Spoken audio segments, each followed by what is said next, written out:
In the last video, we have discussed about financial planning. Financial planning, its objectives and various decisions in financial planning, everything we discussed. So all these decisions will influence the creation of funds or the generation of funds and its investment. Okay, generation of fund and its investment. So if we think about the generation of funds, there are broad two ways of generating funds, that is based on equity and debt. Equity capital and debt capital, we can say. Equity capital means owned capital, means the money contributed by the owners, and debt capital means the money borrowed, capital borrowed. So by taking into this debt and equity, today we are discussing a new concept, capital structure. Capital structure.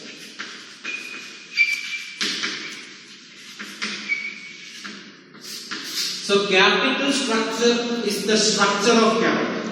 What is the structure of capital? As we have told, there are two structures, that is debt and equity. That means capital structure is the structure of debt and equity in overall capital. The structure of debt and equity in overall capital can be called as capital structure. So capital structure is the mix between owner's fund and borrowed fund. Owner's fund means equity and borrowed fund means debt. So the mix of debt and equity, or the mix of borrowed fund and owner's fund, can be called as capital structure. Okay, the mix between the owned fund and borrowed fund. So this can be expressed, or capital structure can be expressed in an equation is equal to debt divided by equity. Debt divided by equity. Okay, or we can say that the proportion of debt in the overall capital. The proportion of debt in the overall capital. That also can be called as capital structure. So proportion of debt in the overall capital can be represented like this: debt divided by debt plus equity. So this is the overall capital. Out of this overall capital, how much is the debt? So the proportion of debt in the overall capital, or proportion of debt and equity. That can be called as capital structure. This capital structure must bring financial leverage in the business. Financial leverage in the business. So what is that financial leverage?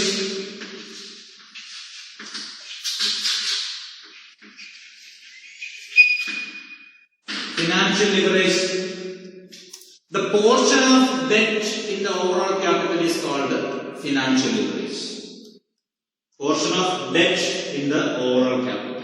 So financial leverage can be represented by this equation. Financial leverage is equal to debt divided by debt plus equity. What is financial leverage? The portion of debt in the overall capital. The portion of debt in the overall capital. Portion of debt in the overall capital is called the financial leverage. So a firm having a right proportion of debt in the overall capital can be called as a leveraged firm. What is a leveraged firm? A business having right proportion or a favorable proportion of debt in the overall capital can be called as leveraged firm. Okay? So how we can find a leveraged firm, or how we can find a leveraged condition, that we will discuss later. Before that, some other points we have discussed. Okay? So financial leverage is the proportion of debt in the overall capital, And the capital structure is also the proportion of debt and equity.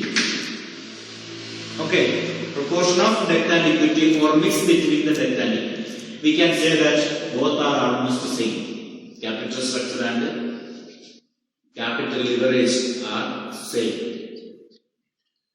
They are same in the sense they are assessing the proportion of debt in capital. Proportion of debt in capital means debt divided by debt plus equity. So capital structure is financial leverage also. Okay. And how to maintain a proper capital structure? How to maintain a proper capital structure? A proper capital structure is a capital structure where we should not get any financial risk. We should not face any financial risk. What is financial risk?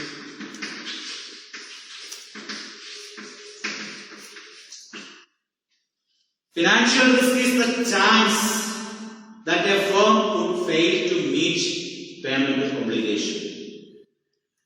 Okay? Financial risk is the chance that a firm would be failed to meet payment obligation.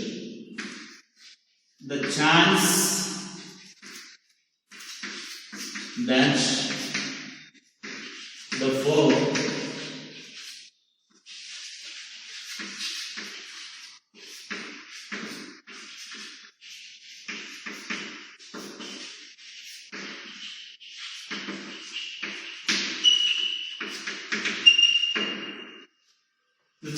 the firm would be failed to meet its payment obligation. That is called the financial risk. It is not understood. It is not understood. I know. So how it can be, how the financial risk arises? How the financial risk arises? That means the chance of or difficulty in the payment of its obligation. How it arises? Suppose capital structure is the mix between debt and equity. Suppose we have, that means there is a proportion of debt and equity. If the debt is more, means we borrowed more amount from the bank or by issue of debenture or somewhere, we borrowed more amount. So if we borrow an amount, we know that there will arise a fixed liability or fixed expense will be there every year. Means every year we have to pay a fixed percentage of interest. Fixed percentage of interest. Whether the profit is there or not, we have to pay that. It's a must. Okay. So if the debt is more, chance of loss is more or danger is more. Understood? If the debt is more, there will be more chance of risk. What is the risk? Chance of getting loss. That means if more debt we borrow, at that time we have to pay more amount of interest. That means more amount should be set aside from the profit. So by chance in 1 year if the profit decreases, we may face difficulty to pay the obligation. Okay, that situation of difficulty in paying our obligation is called the financial risk. So financial risk is the chance that a firm could fail to meet its payment obligation. So if the debt is more, the interest which we have to pay to them will be more, and if we are getting insufficient profit or an unsatisfactory profit condition arises, we will find it difficult to pay the interest. Such a situation is called a financial risk. Okay. So in a business organization, while making a capital structure, we should bear in mind that there should not arise any financial risk. There should not arise any financial risk. That means we should not face any problems with our debt. we should be able to pay the obligation or its interest timely without any risk or delay. So for that, what we have to do, we should have an optimum capital structure. We should have an optimum capital structure. What is that optimum capital structure?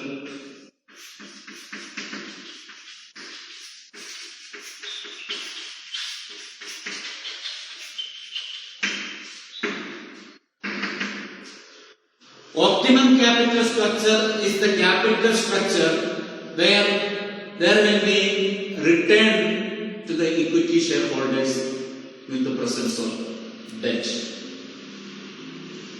Okay, that means optimum capital structure is a capital structure where due to the presence of debt, some benefit should be there to the investor.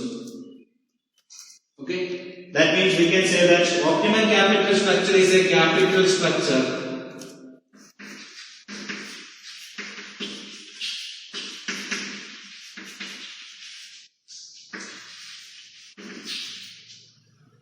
which provides a better return to the shareholders or equity shareholders or owners. We can say shareholders. So our capital structure must be optimum. That means it should be in a condition that it should be able to pay proper return to the equity shareholders or a higher return to the equity shareholders. That means for the debt we have to pay interest. For the equity, we have to pay dividends, return to the owner. Okay, dividend is to be paid, part of profit is to be given. So if the debt is less or a considerable amount, the interest will be less. So since the interest payment is less, profit will be more. And that profit can be given to equity shareholders. That means in that condition, optimum capital structure, shareholders should get maximum return. So in that case, debt can be there, debt must be there, but at the same time, the shareholders should get maximum return. So how it is possible, that we will discuss. Okay, for that we have to study one more topic which is called trading on equity. Trading on equity.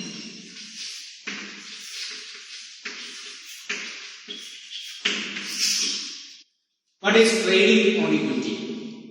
Trading on equity refers to the increase in profit earned by the equity shareholders due to the presence of fixed financial interest. Okay, it refers to the increase in profit,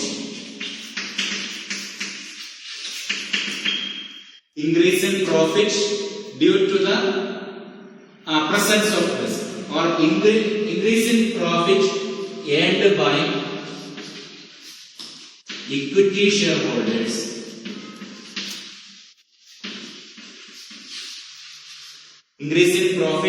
equity shareholders due to the presence of fixed financial charges.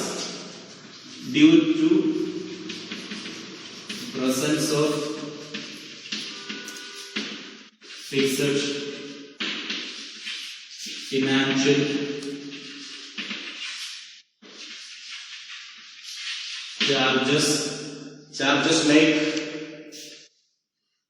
charges like interest.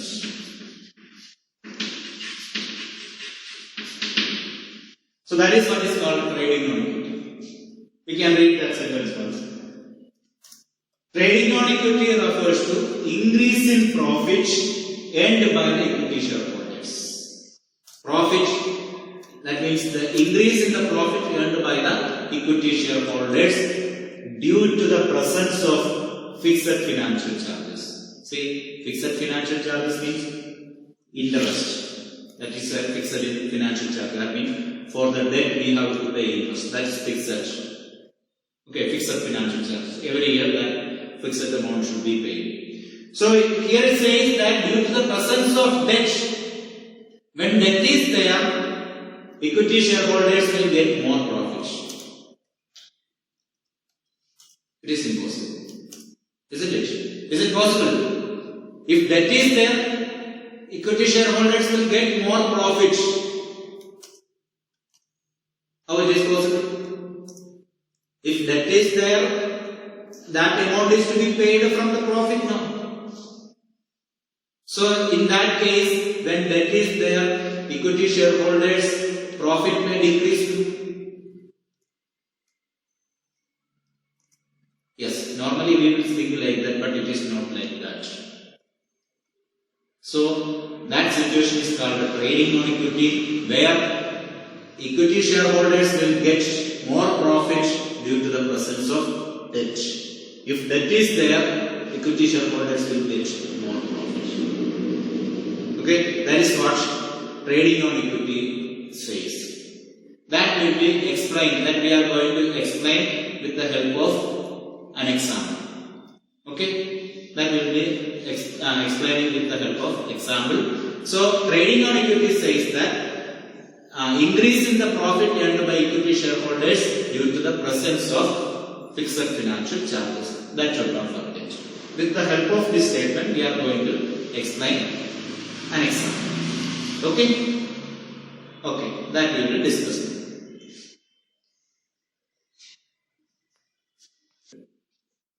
Yes, here we are going to discuss an example to state that trading on equity, how it happens. That means increase in profit earned by equity shareholders due to presence of debt. How it happens. For that,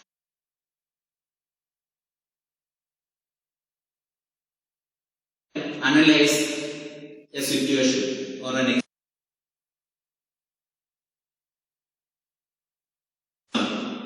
Here there is a business. The total investment in the capital of that business is 30 lakh. Total investment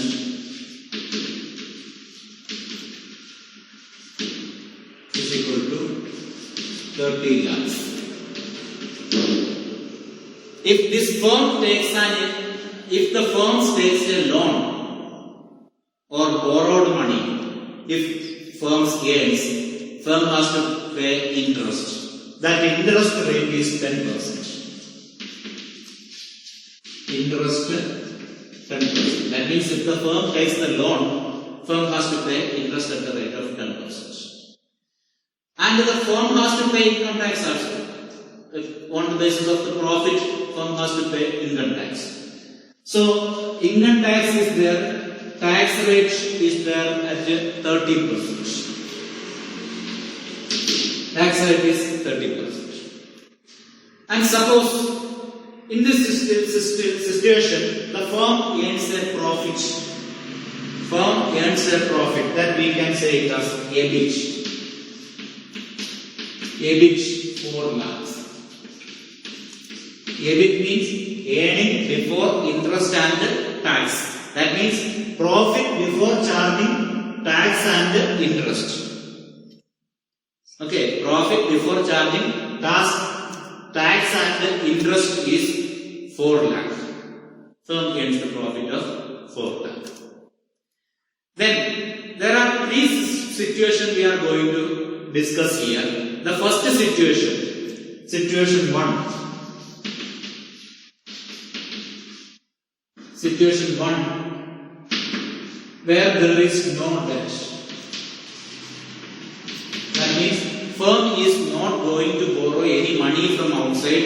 Instead of that, what the firm is doing? Firm is going to invest all the money from the owners itself. That means owners themselves are investing the money. Or the firm is issuing shares. Shares is owner's contribution. So, firm is issuing shares. That is first situation. Then second situation, it says that firm is taking loan. Okay, loan of 10 lakh. So here debt, second situation, debt is equal to 10 lakh. And the situation. Third situation, the debt is there. Debt 20 lakh. That means out of the 30 lakh rupees, second case 10 lakh is earned through debt. So remaining 20 is equity. If 10 lakh is debt, remaining 20 lakh is equity. And if the third case of the 20 lakh is debt, remaining 10 lakh is equity. Equity means issue of shares. Suppose if the firm issue the shares, value of share value is rupees 10 per share. 10 per share. Okay? That means for 30 lakh in the first situation, if the firm issues share fully, first situation there is no debt, firm issues share. So in that case, how many shares will be issued? 3 lakh shares will be issued of rupees 10 each to collect 30 lakh rupees. Okay? So 3 lakh into 10, 30 lakh. That is the situation. First. So we are going to make a debit or EBIT earning analysis. Okay? Understood? So EBIT benefit analysis we are making. So in that case,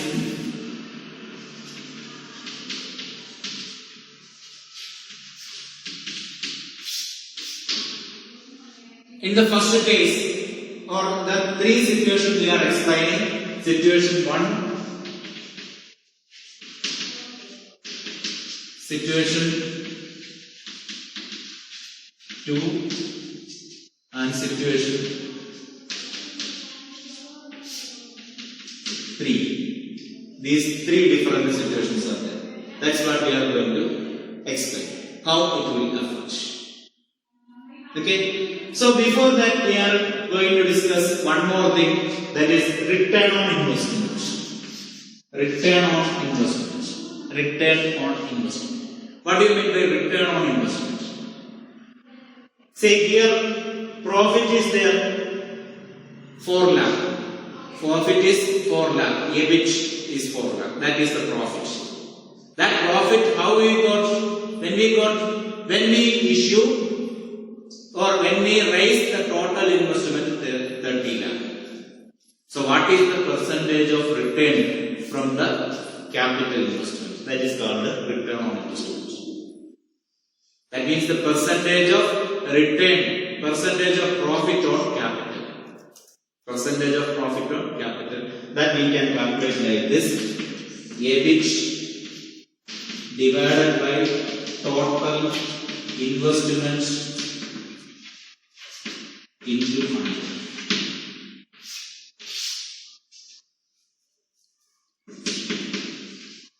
EBIT divided by total investment into 100. So we can calculate like this. EBIT we know it is 4 lakh.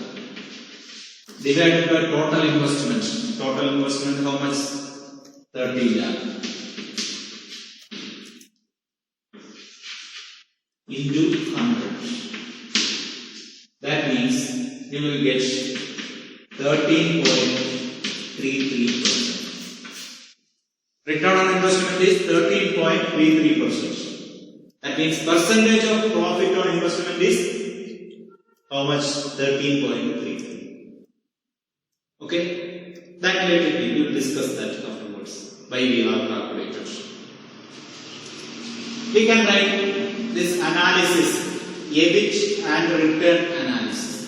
That means EBIT analysis to calculate how much benefit the shareholder will get. So first of all, we can write EBIT, earnings before interest and tax. Earnings before interest and tax, in all the situations it is 4 lakh.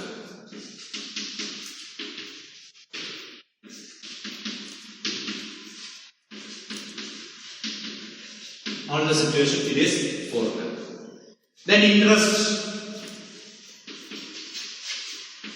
Interest we have to pay in the first situation. How much interest we have to pay? Yes, in first situation there is no debt. There is no debt means we need not pay any interest. No need of paying any interest. In the second situation, how much is the debt? 10 lakh is the debt. So how much interest we have to pay? 10% of 10 lakh. Interest we know that 10%. 10% of 10 lakh we have to pay. That means 1 lakh we have to pay interest. Okay. Then in the third case, how much we have to pay? 2 lakh we have to pay as interest. So now what we have got? Earnings after interest, after deducting interest, or we can say that earnings before tax. Earnings before tax. Before tax means before deducting tax. Means after deducting interest. So how much here? 4 lakh is there. Here 3 lakh. Here how much? 2 lakh. Now tax how much? 30%. 30% tax we have to pay. So 30% of 4 lakh, how much it will be? 1 lakh 20,000. Here how much we have to pay? 90,000. Here 60,000 we have to pay tax. So we can see one thing, that when debt increases, income tax will decrease. Okay. Now tax we have to deduct. After that, what we will get? Earnings after tax. Earnings after tax means profit after deducting tax. So how much?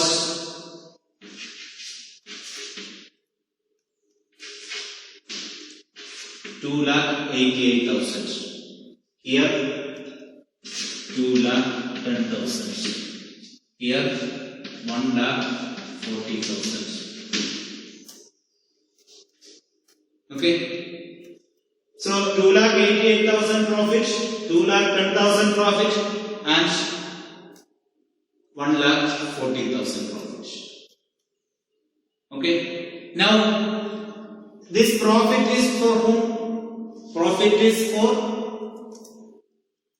the shareholders. How many shareholders will be there? In the first situation, if the number of shares, so we have to divide it with the number of shares. Okay, number of shares of rupees 10 each.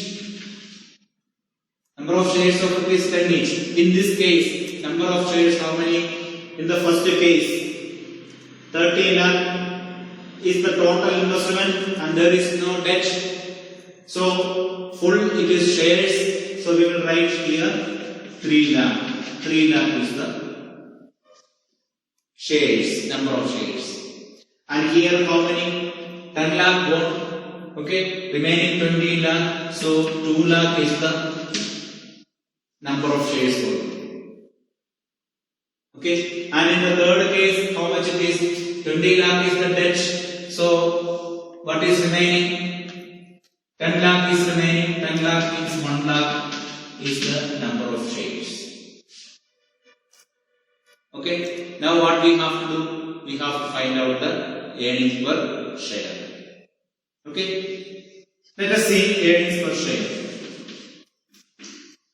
Earnings per share means what is the profit for one share. How to calculate?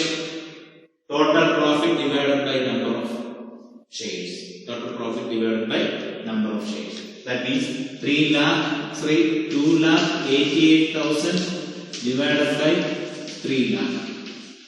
How much you will get? 0.96. That means 96 paise is the value of return for one share when there is no debt.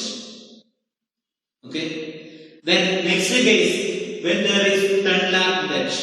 So at that time we will get 1.05. That means 1 rupee 5 paise is the return for one share. And in the third case, It will be, yes, 1.40, 1 rupee 40 paise. That is the earning for the third situation. Is it clear?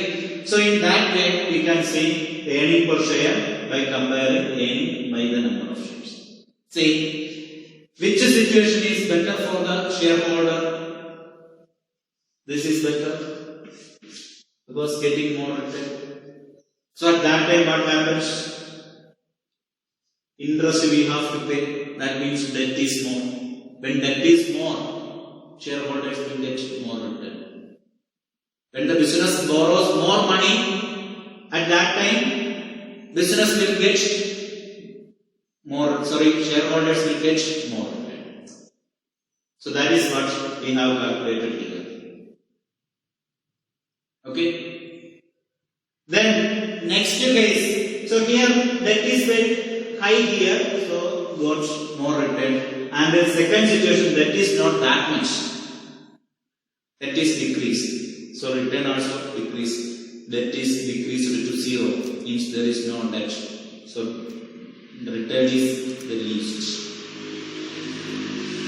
Okay. Now we are going to explain another situation. Another situation.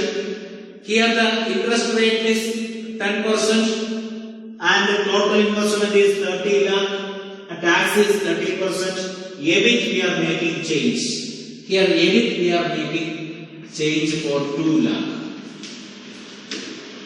That is the only change we are making. The remaining situation is same. So in that case, what will happen? That is what we are going to discuss. So EBIT, here it is 2 lakh. Here also 2 lakh.